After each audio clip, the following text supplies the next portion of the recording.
What if I told you that Manticore is the best pairing with Peacekeepers? Manticore? I thought that thing was garbage. Yeah, me too. But if you don't believe me, look at this. No, watch this. It's melt. Oh shoot. Oh shoot.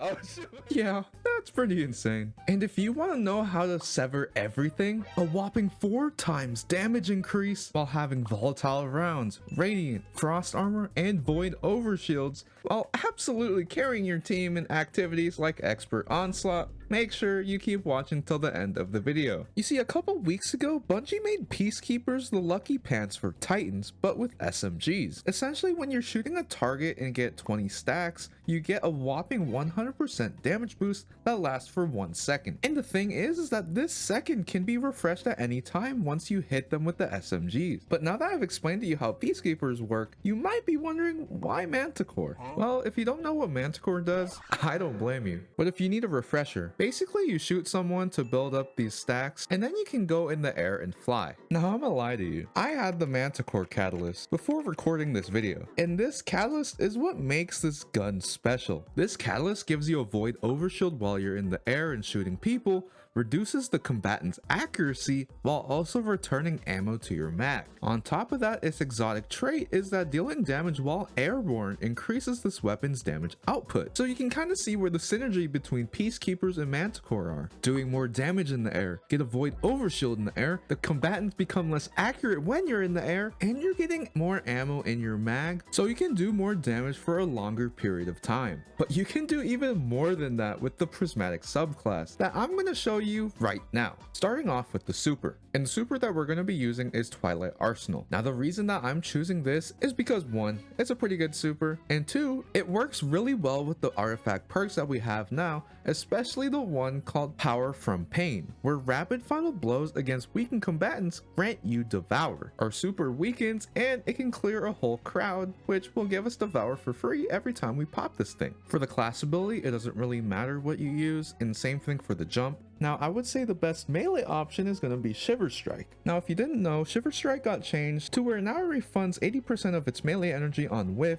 And man, I will tell you, when you're airborne and you are getting shot a bit, you kind of want to get the fuck out of there. And we don't have an Icarus stash, but this is the next best thing. Not only that, but now it attaches a freezing bomb on combatants, and it's pretty cool against unstoppables. Next thing is going to be the grenade, and I'm choosing the pulse grenade. Now, I low-key need a grenade with a lot of killing power so that I can get volatile rounds on my SMG. You could argue that you could use thermite, but I'm also pairing a fragment that will not only allow my pulse grenade to jolt, but I can also weaken people as well, which I'll get into in just a bit. But moving on to the aspect, we're going to be taking Diamond Lance. Now, a Diamond Lance will appear anytime we get an ability kill or a stasis weapon final blow. Now, spoiler alert, I'm going to be using Lost Signal, since grenade launchers are the talk of the town this season, and I'll get into detail a bit later. But essentially, it can make Diamond Lances since it's a stasis weapon. But not only that, Diamond Lances allow you to get frost armor by simply picking it up and slamming the ground. You gain 2 stacks every time you do this, and you can stack it up to 5 times. Now, the next aspect we're going to use is Unbreakable. I use this aspect in my other build involving Icefall Mantles, which you should low-key check out. I went to a bit more detail over there. But essentially, this is a mini Sentinel shield, which can block a crazy amount of damage, and can do a lot of things with it, like rezzing your teammate, and Uno reverse carding all the damage back to them. And believe it or not, this becomes even stronger with the fragments I'm going to be using with this. Starting with Facet of Purpose. Now, essentially based on the super that you have equipped, picking up an orb will give you the survivability tool. So since I have Void, I will get even more Void Overshields. Now, Void Overshields got a pretty big buff. They now provide 70% damage resistance and have a total of 150 HP. Then we're going to be using Facet of Bravery. We're only using the grenade final blows part so we can get volatile rounds. Now, remember how I said Unbreakable becomes pretty strong with a couple of fragments?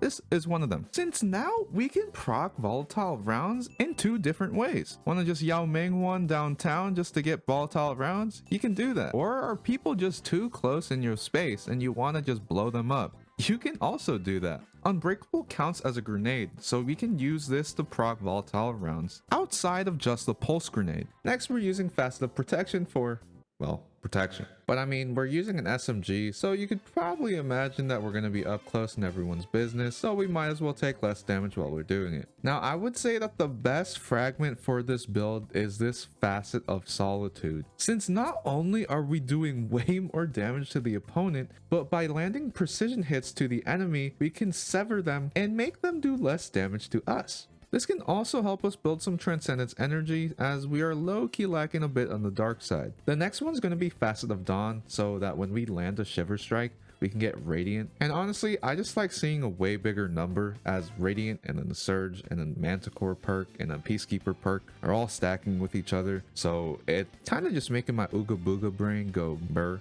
But I mean, you can take care of barrier champions as well. If you feel like you don't need this, you can use something like Facet of Sacrifice, since we're always going to have a Void buff, being the Void Overshield. But last but not least, we're using Facet of Dominance. This makes our Void grenades weaken and our arc grenades jolt. We are using pulse grenades and we're using Unbreakable.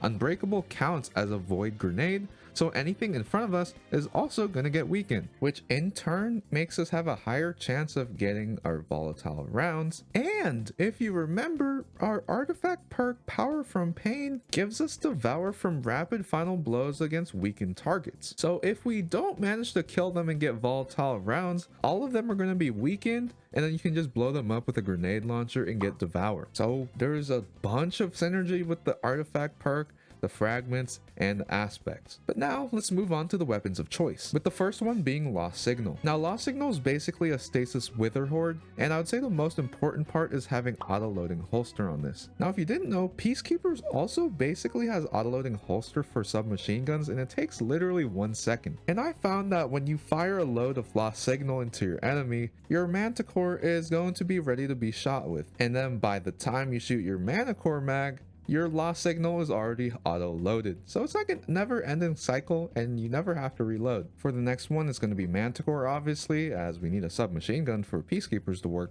And if you forgot my explanation on what this gun does, you can head back to the beginning of the video where I talk about it. I'm using Edge Transit, as it's also a void weapon, so this can get volatile rounds, and it's just a really good heavy grenade launcher. For the armor, starting with the helmet, I would say that Heavy Ammo Scout and Finder are pretty goated, as we're using exotic weapons so we can get more heavy ammo drops, and just pair that with a Void Siphon. On the arms, use a Firepower so that whenever we get a grenade kill, we can make an orb. Impact Induction so that when we do hit something with our Shiver Strike, we can get our grenade back faster. And I like using Fastball so I can throw my nades like Prime Yao Ming. For the chest, just match the elements to what you're facing. Then on your legs / Peacekeepers, use Void Surges so that your Manticore can do even more damage. Then a recuperation mod so that you can get a chunk of health every time you pick up an orb, and this is on top of your Void Overshield. Use a Reaper mod so that when you do the thruster, you can get an orb on your next kill. Powerful Attraction so that when you do hit the thruster, you can pick up orbs, and then Time Dilation so that you have an extended timer on the Void Surges. And this is my artifact setup. I would say that none of them really matter besides Power from Pain, and I've already explained why. But now that you know what this build does, let me show you how to play this build. And essentially, you first want to start off by building up your Repulsor, aka your Manticore perk. Or you can wait till it's full and then just go Super Saiyan on some dude's poor face. After you've run out of ammo, switch to your Lost Signal,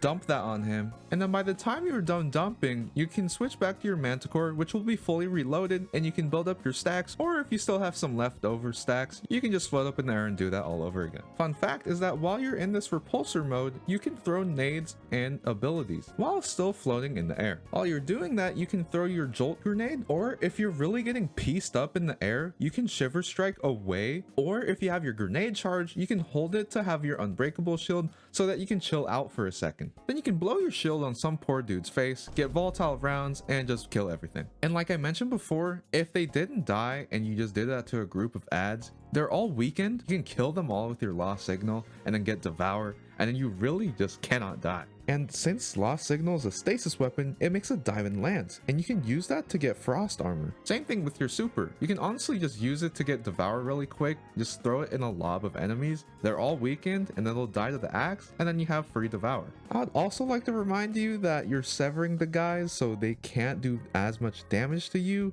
You get a Void Overshield while sustaining fire, and it makes them harder to hit you. With all these buffs going on, it's kind of crazy how good this build is for being so goofy. And that that's about it. If you enjoyed this video, consider leaving a like. This helps me out a lot, and comment down below if you like the build, made any adjustments, or if you think that R. Kelly was this generation's GOAT. I would also say consider subscribing, as I have a lot of creative builds left in my head that I want to share with you guys, and you don't want to miss out on those. With that being said, I'll leave you guys with this Icefall Mantle build that can make a gazillion stasis shards. If you want to find out how to do that, click on that video, and as always guys, take care of yourself, take care of each other. Peace and love, baby.